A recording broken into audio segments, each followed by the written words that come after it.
All right, it's Thursday, May 29th, just following up on the QQQs. You can see if they're buying puts here aggressively early in the session, it moved down. I scaled that set of when I was traded, had a pause, and then a second push down to our target, which is the low of yesterday. You can see we created the outside day to the downside. Once opening price action came through the midpoint of that bar, you kind of expected it to take out the low of this bar. Now we just have to see how this bar closes and what develops here towards the end of the week. It's kind of uncertain. This is an obvious inflection point here. That's why you can see the pause developing.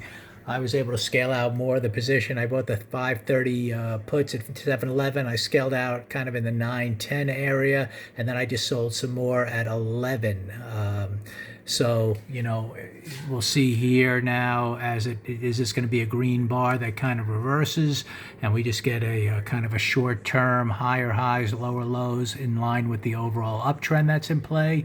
Or is this going to be the start of a bigger picture move lower here? If we can't get a reversal out of this little inflection point, then we could be heading down into this gap and all the way to maybe making, you know, on the daily chart, higher highs and lower lows as well. So we're going to find out, but for now, price action for today did all it needs to do in two pushes.